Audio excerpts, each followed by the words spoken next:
കാവ്യയ്ക്ക് ഇടയ്ക്ക് ചില സങ്കടങ്ങൾ ഉണ്ടായിരുന്നു. അതായത് ഏറ്റവും നല്ല റോളുകൾ കിട്ടുന്നില്ല എന്നതുപോലെ ഈ സൂപ്പർ സ്റ്റാർ മമ്മൂട്ടിയോ മോഹൻലാലോ അവരുടെ നായികയായിട്ടില്ല. അതുപോലെ വലിയ പുരസ്കാരങ്ങൾ, സ്റ്റേറ്റ് അവാർഡ് ഒരിക്കൽ കിട്ടി, വലിയ പുരസ്കാരങ്ങൾ കിട്ടിയിട്ടില്ല എന്നൊക്കെ.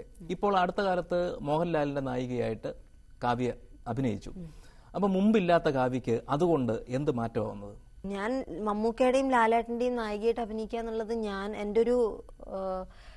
ഞാൻ ആഗ്രഹിച്ച് നടന്നിരുന്ന ഒരു കാര്യമൊന്നും ആയിരുന്നില്ല ഒരിക്കലും. എനിക്ക് അതെന്റെ ഒരു ജീവിതാഭിലാഷം അങ്ങനെയൊന്നും ആയിരുന്നില്ല. അവരുടെ കൂടെ ഓഫേഴ്സ് വന്നപ്പോൾ ആദ്യമൊക്കെ ചെയ്യാതിരുന്നത് എന്റെ താല്പര്യത്തിനനുസരിച്ചിട്ട് തന്നെയായിരുന്നു ഞാൻ വേണ്ടാന്ന് വെച്ചത്. കാരണം അവര് ഇന്ത്യയിൽ തന്നെ അറിയപ്പെടുന്ന അല്ലെങ്കിൽ ഇന്ത്യയിൽ തന്നെ നമ്പർ 1 ആർട്ടിസ്റ്റുകളിൽ പെടുന്ന ആൾക്കാരാണ്. അവരുടെ കൂടെ ചെയ്യുമ്പോൾ അല്ലെങ്കിൽ അവരുടെ കൂടെ അഭിനയിക്കുമ്പോൾ വെറുതെ ഒരു പിള്ളേരുകളിലേക്ക് ആയിട്ട് പോയിട്ട് നിൽക്കാൻ പാടില്ല. ഞാൻ സ്വയം എനിക്ക് പറ്റണം, അവരുടെ കൂടെ നിന്നിട്ട് അഭിനയിക്കാൻ മാത്രമുള്ളൊരു വേഷം എനിക്ക് കിട്ടണം എന്നുള്ളതിന്റെ ഒരു കാത്തിരിപ്പ് തന്നെയായിരുന്നു സത്യം പറഞ്ഞാൽ. എന്നിട്ട് മാടമ്പി ചെയ്തു. മാടമ്പിയിൽ അങ്ങനെയുള്ള ഒരു വേഷമൊന്നും ആയിരുന്നില്ല എനിക്ക് കിട്ടിയത്. ആസ് യൂഷ്വൽ ഞാൻ ചെയ്യണ പോലുള്ള സാധാരണ ആർക്കും ചെയ്യാവുന്ന ഒരു വേഷം. ഞാൻ പ്രതീക്ഷിച്ചിരുന്നത് അതിലൊരു നല്ല അസല് വേഷം, മോശം എന്നല്ല ഞാൻ ഉദ്ദേശിച്ചത്, നല്ലൊരു ഭയങ്കര പവർഫുൾ ആയിട്ടുള്ള ഒരു ക്യാരക്ടർ ആയിരിക്കും. പക്ഷെ അങ്ങനെയൊന്നും ഉണ്ടായിരുന്നില്ല. പടം വിജയിച്ചു, അത് നമുക്ക് ഗുണം തന്നെ. ലാലേട്ടന്റെ നായിക ആയതുകൊണ്ട് എനിക്ക് മാറ്റമൊന്നും ഉണ്ടായിട്ടൊന്നുമില്ല. സാമ്പത്തികമായിട്ടും ഞാൻ നേരത്തെ വാങ്ങിക്കുന്ന ശമ്പളം തന്നെയാണ് ഞാൻ ഇപ്പോഴും വാങ്ങിക്കുന്നത്. അതിലും എനിക്ക് വ്യത്യാസമൊന്നും ഉണ്ടായിട്ടില്ല. മനസ്സിന്റെ ഒരു സന്തോഷം. ഞാൻ സിനിമയിൽ നിന്നും മാറുന്നതിനുള്ളില് ഇത്രയും വർഷം നിന്നു, എന്നിട്ടും മലയാളത്തിലെ സൂപ്പർ സ്റ്റാർ ആയിട്ടുള്ള ലാലേട്ടന്റെയും മമ്മൂക്കയുടെയും നായികയാവാതെ ഞാൻ മാറി നിന്നു എന്നുള്ളൊരു വിഷമം എനിക്ക് എന്തെങ്കിലും ഉണ്ടാവാൻ പാടില്ല. നസ്രാണിയില് നായികയാവൂന്ന് കേട്ടിരുന്നു, പക്ഷെ അതിന് ശേഷം വിമലാരാമനാണ് നായികയായിട്ട് വന്നത്. അല്ല, ആ വിഷമം ഇപ്പോഴും നിൽക്കുന്നുണ്ടോ? എന്നെ നന്നായിട്ട് വിഷമിപ്പിച്ചൊരു കാര്യം തന്നെ ആയിരുന്നു അത്. ഒരു പക്ഷേ സിനിമയിൽ വന്നിട്ട് ഞാൻ ഒരു സിനിമ വേണ്ടാന്ന് വെക്കുന്നതിലോ നഷ്ടപ്പെടുന്നതിലോ കരഞ്ഞിട്ടുണ്ടാവുന്നത് ചിലപ്പോൾ ആ ഒരു സിനിമയ്ക്ക് മാത്രമായിരിക്കും. നന്നായിട്ട് വിഷമമുണ്ടായിരുന്നു എനിക്ക്.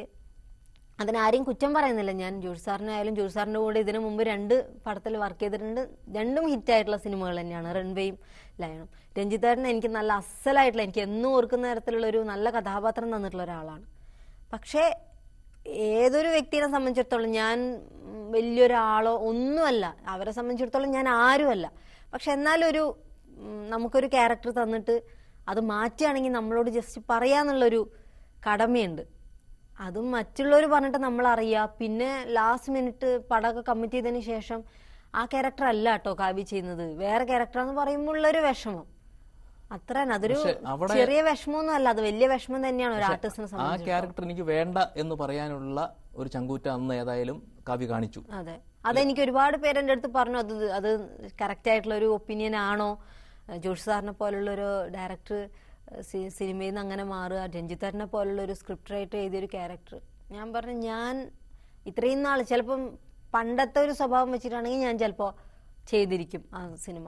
പക്ഷെ ഞാൻ ഇത്തിരിയൊക്കെ ഒന്നും മാറിയില്ലെങ്കിൽ അത് എനിക്ക് തന്നെയാണ് ദോഷം എന്നുള്ളത് മനസ്സിലാക്കിയത് കൊണ്ട് ഇനി അതിന്റെ പേരിൽ ഇനി എന്നെ ആര് സിനിമയിൽ വിളിച്ചില്ലെങ്കിലും എനിക്ക് കുഴപ്പമില്ല, ഞാനത് ചെയ്യുന്നില്ല. ഞാൻ സ്വയം തീരുമാനിച്ചാണ്. അതിൽ എൻ്റെ അച്ഛനോ അമ്മയോ എന്റെ കൂടെ അല്ലെങ്കിൽ എന്നോട് അഭിപ്രായം പറയാൻ പോലും വന്നിട്ടില്ല.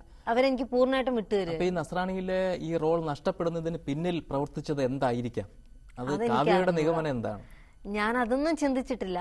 എനിക്കത് വേണ്ടാന്ന് തോന്നി, ഞാൻ വേണ്ടാന്ന് വെച്ചു, അത്രേ ഉള്ളൂ.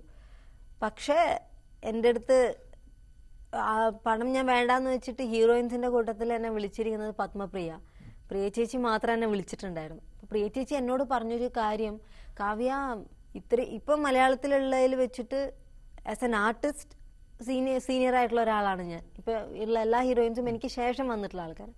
കാവ്യക്ക് ഇതാണ് അവസ്ഥയെങ്കിൽ ഞങ്ങളുടെ ഒക്കെ അവസ്ഥ എന്തായിരിക്കും എന്നുള്ളതിനെ കുറിച്ചിട്ട് ഇപ്പൊ എനിക്ക് നല്ല പേടി തോന്നുന്നുണ്ട് കാവ്യ. പക്ഷെ എന്നാലും അങ്ങനെ വേണം, അങ്ങനെ ബോൾഡായിട്ട് ഒരു തീരുമാനം എടുത്ത വളരെ നന്നായി എന്നുള്ളൊരു, അതിന്റെ പിന്നിൽ എന്താണെന്നുള്ളതൊന്നും വിഷയമല്ലല്ലോ. നമുക്ക് വേണ്ടാന്ന് തോന്നിയാൽ വേണ്ടാന്ന് വെക്കാന്നേ ഉള്ളൂ.